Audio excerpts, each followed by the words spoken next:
गणेश जी और बुढ़िया माई की कहानी। एक बुढ़िया माई थी। वह बहुत ही गरीब और दृष्टिहीन थी। उसके एक बेटा और बहू थे। वह बुढ़िया सदैव गणेश जी की पूजा किया करती थी। एक दिन गणेश जी प्रकट होकर उस बुढ़िया माई से बोले, बुढ़िया माई तू जो चाहे सो मांग ले। बुढ़िया माई ने कहा, मुझे तो मांगना नहीं आता। तो गणेश जी भगवान ने कहा, अपने बेटे बहू से पूछ ले, मैं कल फिर आऊंगा। बुढ़िया माई ने कहा, ठीक है, मैं अपने बेटे बहू से पूछ कर बताती हूँ। तब बुढ़िया ने अपने बेटे से कहा, आज मुझे गणेश जी ने दर्शन दिए। उन्होंने मुझे वर मांगने को कहा। मुझे तो पता नहीं क्या मांगना चाहिए। तुम दोनों ही कुछ सोच समझ कर बताओ क्या मांगना चाहिए। वो कल फिर आएंगे। बेटे ने कहा, माँ धन दौलत मांग ले। फिर बहू से पूछा तो बहू बोली, सासू जी नाती पोता मांग लो। तब बुढ़िया ने सोचा कि ये दोनों तो अपने अपने मतलब की बात कर रहे हैं, तो सोचा कि मेरी सहेली से पूछती हूँ, वो सही सलाह देगी। पड़ोस में जाकर अपनी सहेली से कहा कि मुझे आज भगवान गणेश जी ने कहा कि कुछ मांग ले। मैंने अपने बेटे से पूछा तो बेटा कहता है कि धन मांग और बहू कहती है पोता मांग। तब पड़ोसन बोली कि बुढ़िया तू तो थोड़े दिन जिएगी, क्यों तू धन मांगे, क्यों तू नाती मांगे। तू तो अपनी आंखों की रोशनी मांग ले, जिससे तेरी जिंदगी आराम से कट जाए। इस पर उसने पड़ोसन की बात भी नहीं मानी। सरल सी बुढ़िया माई घर पर जाकर सोचने लगी कि ऐसा क्या वरदान लिया जाए कि बेटा बहू भी खुश हो जाए और मेरे मतलब की बात भी हो जाए। अगले दिन गणेश जी आए और बोले कि बुढ़िया माई आज कुछ मांग ले। तब वह बोली, आंख दे जिससे सोने के कटोरे में पोते को दूध पीता देखूं, सुहाग दे निरोग काया दे, 9 करोड़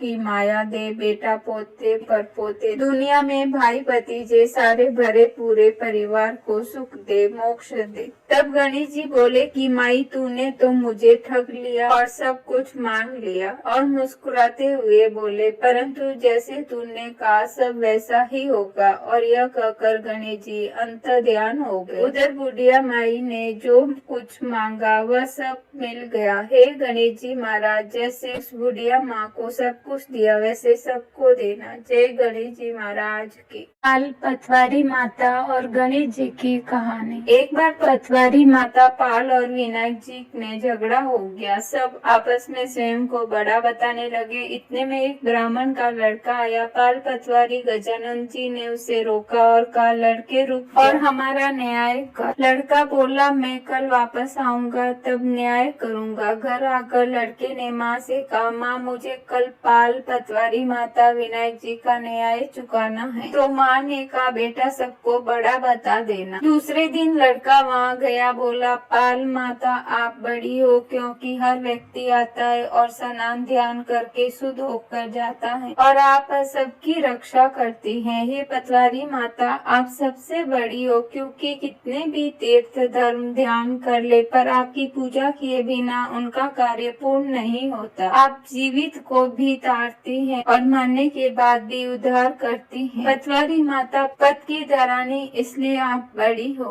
अब विनायक जी से लड़का बोला, सबसे पहले शुभ काम में आपको ही मनाया जाता है। आपको ध्याये बिना कोई काम सिद्ध नहीं होता, इसलिए आप बड़े हैं। पाल पटवारी माता विनायक जी भगवान लड़के की चतुराई से प्रसन्न हो गए और बोले, लड़के तुमने तो हम सबको ही बड़ा कर दिया। उसको सुखी रहने का आशीर्वाद दिया और जौ के दाने उसके अंगूचे में डाल दिए। लड़का सोचने लगा, ये तो घाटे का सौदा रहा। सारा दिन खराब कर न्याय किया और इतने से जो मिले उदास मन से घर आकर अंगूठा एक कोने में डाल दिया। माँ ने पूछा, बेटा न्याय करके क्या लाया है? लड़का बोला, माँ कोने में अंगूठा रखा है, जा देख ले। माँ ने अंगूठा उठाया तो उसमें से हीरे मोती बिखर गए। माँ ने देखा हीरे मोती का ढेर लगा है, हीरे मोती जगमगा रहे हैं। माँ अत्यधिक प्रसन्न हो गई। माँ ने बेटे को बुलाया और कहा, बेटा आज तो पाल माता माता, पटवारी माता, विनायक जी भगवान, आज तो हम पर प्रसन्न हुए हैं। माँ बेटे बहुत प्रसन्न हुए। हे भगवान, जैसा पाल माता, पटवारी माता, विनायक जी ने लड़के को दिया वैसा सबको देना। कहानी कहने सुनने हुकारा बनने वालों को सुख समृद्धि धन धान्य देना। स्वर्ग और नर्क लोक की कहानी। एक बुजुर्ग महिला की मृत्यु हो गई। यमराज जी उसे लेने आए। महिला ने यमराज जी से पूछा, आप मुझे स्वर्ग ले जाएंगे या नर्क? यमराज बोले, दोनों में से कहीं नहीं। तुमने इस जन्म में बहुत ही अच्छे कर्म किए, इसलिए मैं तुम्हें सीधे प्रभु के धाम ले जा रहा हूँ। बुजुर्ग महिला खुश हो गई और बोली, धन्यवाद, पर मेरी आपसे एक विनती है। मैंने यहाँ धरती पर सबसे स्वर्ग नर्क के बारे में बहुत सुना है। मैं एक बार इन दोनों जगहों को देखना चाहती हूँ। यमराज बोले, तुम्हारे कर्म अच्छे हैं, इसीलिए मैं तुम्हारी ये इच्छा पूरी करता हूँ। चलो हम स्वर्ग और नरक के रास्ते से होते हुए प्रभु के धाम चलेंगे। दोनों चल पड़े। सबसे पहले नरक आया। नरक में बुजुर्ग महिला ने जोर जोर से लोगों के रोने की आवाज सुनी। नरक के सभी लोग दुबले पतले और बीमार दिखाई दे रहे थे। महिला ने एक आदमी से पूछा, आप यहाँ सब लोगों की ऐसी हालत क्यों है? आदमी बोला, तो और कैसी हालत होगी, मरने के बाद जब से यहाँ आए हैं हमने एक दिन भी खाना नहीं खाया, भूख से हमारी आत्माएं तड़प रही हैं। बुजुर्ग महिला की नजर एक विशाल पतीले पर पड़ी जो कि लोगों के कद से करीब 300 फुट ऊंचा होगा। उस पतीले के ऊपर एक विशाल चम्मच लटका हुआ था। उस पतीले में से बहुत ही शानदार खुशबू आ रही थी। बुजुर्ग महिला ने उस आदमी से पूछा, इस पतीले में क्या है? आदमी मायूस होकर बोला, ये पतीला बहुत ही स्वादिष्ट खीर से हर समय भरा रहता है। बुजुर्ग महिला ने हैरानी से पूछा, इसमें खीर है तो आप लोग पेट भर के ये खीर खाते क्यों नहीं? भूख से क्यों तड़प रहे हैं? आदमी रो रो कर बोलने लगा, कैसे खाए? ये पतीला 300 फुट ऊंचा है, हम में से कोई भी उस पतीले तक नहीं पहुंच पाता। बुजुर्ग महिला को उन पर तरस आ गया। सोचने लगी, बेचारे खीर का पतीला होते हुए भी भूख से बेहाल हैं। शायद ईश्वर ने इन्हें यही दंड दिया होगा। यमराज बुजुर्ग महिला से बोले, चलो हमें देर हो रही है। दोनों चल पड़े। कुछ दूर चलने पर स्वर्ग आया। वहाँ पर बुजुर्ग महिला को सबकी हंसने खिलखिलाने की आवाज सुनाई। सब लोग बहुत खुश दिखाई दे रहे थे। उनको खुश देखकर बुजुर्ग महिला भी बहुत खुश हो गई। पर वहाँ स्वर्ग में भी बुजुर्ग महिला की नजर वैसे ही 300 फुट ऊंचे पतीले पर पड़ी जैसा नरक में था। उसके ऊपर भी वैसा ही चम्मच लटका हुआ था। बुजुर्ग महिला ने वहाँ लोगों से पूछा, इस पतीले में क्या है? स्वर्ग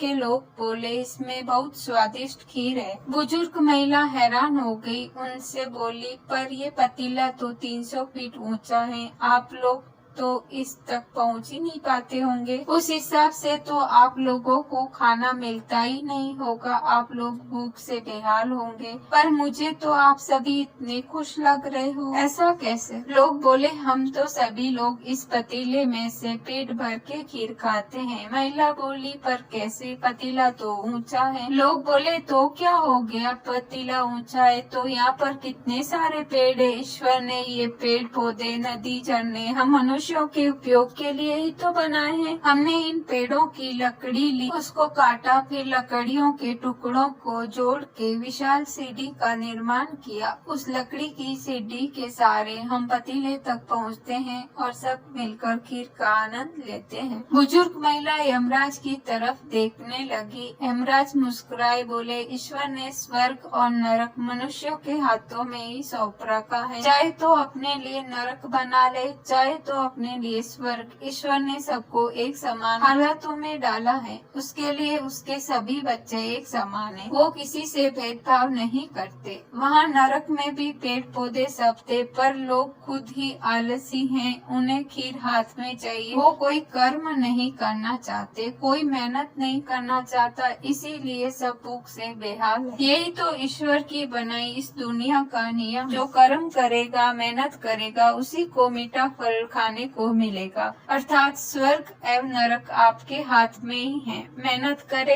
अच्छे कर्म करे और अपने जीवन को स्वर्ग बनाए। अमर सुहाग की कहानी। एक गांव में एक ब्राह्मण और ब्राह्मणी रहते थे। उनके 5 बेटियां थी। 5 बेटियां विधि विधान से देवाधिदेव महादेव व माँ पार्वती का विधि पूर्वक पूजन कर अमर सुहाग की कथा सुनती। पूजा के समय चारों बेटियां दीपक जलाती तो पूजा पूर्ण होने तक चलता रहता, परंतु 5वीं बेटी का दीपक कहानी सुनने से पहले ही बुझ जाता। यह देखकर 5वीं बेटी को चिंता होने लगी। सभी बहनों का दीपक तो जलता है, मेरा दीपक क्यों बुझ जाता है। एक दिन 5वीं बेटी ने घर जाकर माँ को सारी बात बताई। तब माँ ने कहा, बेटा इसमें चिंता की कोई बात नहीं है, कल से तू दीपक में घी अधिक डालना। बेटी ने ऐसा ही किया। कुछ समय बाद ब्राह्मण ने 5 बेटियों का विवाह कर दिया। चारों बेटियों के घर में अन्न धन के भंडार भरे थे, परंतु 5वीं बेटी की आर्थिक स्थिति थोड़ी कमजोर थी। उसका पति रोज कमाता और रोज खाता, परंतु 5वीं बेटी संतोषी व समझदार थी, कभी किसी से शिकायत नहीं करती थी। विवाह के बाद भी महादेव माँ पार्वती का पूजन करती थी। एक दिन उसका पति कम लकड़ियाँ लेकर आया तो उसने पूछा, क्या हुआ, आज लकड़ी कम क्यों लाए हो। पति ने कहा, आज मेरी तबीयत खराब है, मुझे बुखार है। दूसरे दिन लड़की ने पति से कहा, आज आपकी तबीयत ठीक नहीं है, आज मैं भी आपके साथ चलूंगी। उसने सास ससुर से आज्ञा लेकर पति के साथ चल पड़ी। जंगल में पति की तबीयत खराब हो गई और पति बेहोश होकर गिर पड़ा। जंगल में अकेली थी, दूर दूर तक कोई मदद के लिए नहीं था। वह अपने पति का सिर गोद में रखकर विलाप करने लगी। रोते रोते शिव पार्वती को पुकारने लगी। उसी समय उधर से शिव जी और पार्वती पृथ्वी पर भ्रमण करते हुए आए। तब माता पार्वती ने बोला, ये कौन है जो इतना विलाप कर रही है। पार्वती बोली, भोलेनाथ हमें इसकी मदद करनी चाहिए। उसके बाद महादेव जी और माँ पार्वती उसके पास आए और हाल चाल पूछा तो उसने सब बात कह सुनाई। सब हाल जानकर शिव जी बोले, इसे लेकर घर क्यों नहीं जाती हो, ये मर गया। तब वह लड़की बोली, मैं तो कहीं नहीं जाऊंगी और रोने लगी। तो शिव जी को दया आ गई और बोले, तू वही है ना जिसका दिया जल्दी बुझ जाता था। उसने कहा, हाँ। तो शिव जी बोले, तूने दिया तो लगाया पर कभी सुहाग की कहानी पूरी नहीं सुनी। बेटी शिव जी के पैर पकड़कर बोली, मेरे पति को जीवित कर दो, मैं आप जो कहेंगे सब करूंगी। शिव जी ने अमृत के छिट्टे दिए और उसका पति जीवित हो गया। तब महादेव जी और माता पार्वती अंतर्ध्यान हो गए। उसका पति अंगड़ाई लेता बैठ गया और बोला, मुझे बहुत नींद आई। पत्नी बोली, ऐसी नींद दुश्मन को भी नहीं आवे, चलो अपने घर चलो, मुझे सुहाग का उद्यापन करना है। उद्यापन में 5 स्टील की कटोरियाँ, 5 चूड़े, मौली, सिंदूर, बिंदी, काजल, ब्लाउज पीस, श्रद्धा पूर्वक सुहाग सामग्री व रुपए 5 कटोरों में रखकर मंदिर या ब्राह्मणों को देवे। स्टील के कटोरे में सभी सुहाग सामग्री व रुपए, ब्लाउज पीस महादेव के मंदिर में चढ़ाए व एक स्टील के दीपक में बत्ती व घी डालकर महादेव के ज्योति जलावे। बचे हुए 4 कटोरी और सुहाग सामग्री बहन बेटियों को या ब्राह्मणों को दे सकते हैं। उसने घर आकर विधि विधान से उद्यापन किया। उसकी सारी परेशानी दूर हो गई। घर में ठाट बाट हो गए और दोनों पति पत्नी संतान के साथ सुख पूर्वक रहने लगे। उसको महादेव जी ने आशीर्वाद दिया कि जो कोई सुहागन स्त्री श्रद्धा भक्ति से अमर सुहाग की शिव पूजन व कथा सुनेगी, वह सदैव अखंड सौभाग्यवती रहेगी। उसके सुख संपत्ति अन्न धन की भंडार सदैव भरे रहेंगे। हे महादेव जी, माता पार्वती जी, जैसे आपने उस लड़की को अमर सुहाग दिया वैसे सबको देना। कहानी पढ़ता ने, कहानी सुनता ने और हुकारा बढ़ता ने। धरती माता की कहानी।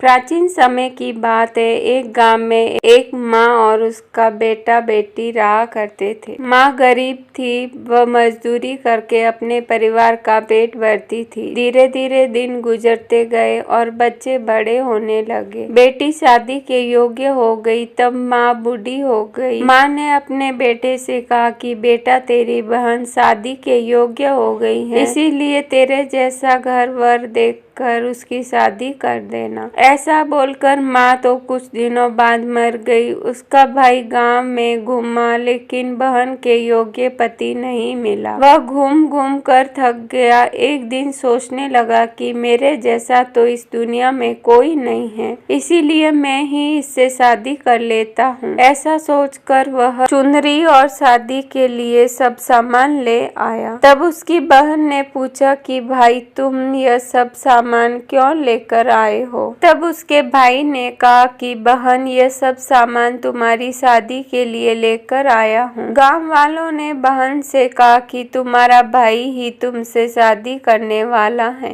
तब बहन ने जाकर अपने भाई से पूछा कि भैया मेरी शादी किससे कर रहे हो? इस पर भाई ने कोई जवाब नहीं दिया। तब बहन समझ गई। उसने एक लोटे में जल लिया, चुनरी ली और चप्पल पहनकर जंगल की तरफ चली गई। जंगल में गाय चराने वाले ग्वालों ने उससे पूछा कि कहाँ जा रही हो? तो वह कुछ नहीं बोली। वन में जाकर वह धरती माता को पुकारने लगी और बोली कि हे धरती माँ, अब तुम ही मेरी लाज रखना वरना अनर्थ हो जाएगा। वह बोली मैं क्या करूँ माँ, मुझे अपने गोद में ले लो, नहीं तो अन्याय हो जाएगा। तब धरती फटी तो बहन ने एक तरफ लोटा, चुनरी और चप्पल रख दिए और वह धरती में जाने लगी। इतने में दौड़ता हुआ उसका भाई जंगल में आया और उसने ग्वालों से पूछा कि मेरी बहन किधर गई है? ग्वालों ने कहा कि तेरी बहन उस तरफ गई है। वह बहन बहन पुकारता हुआ उस ओर दौड़ता है।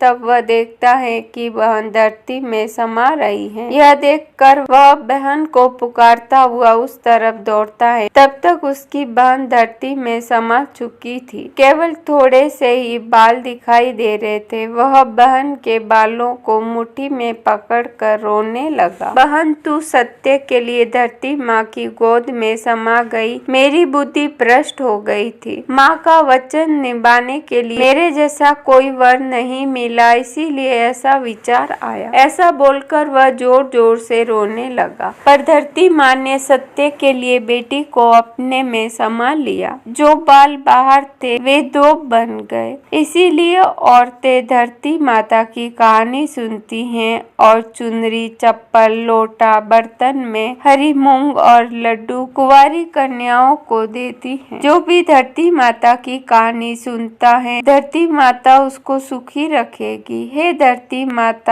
माता की कहानी कहने, सुनने और हुकार भरने वाले सभी को सुखी रखना। बोलो धरती माता की जय। यह थी धरती माता की कहानी। आपको यह कहानी जरूर पसंद आई होगी। धन्यवाद।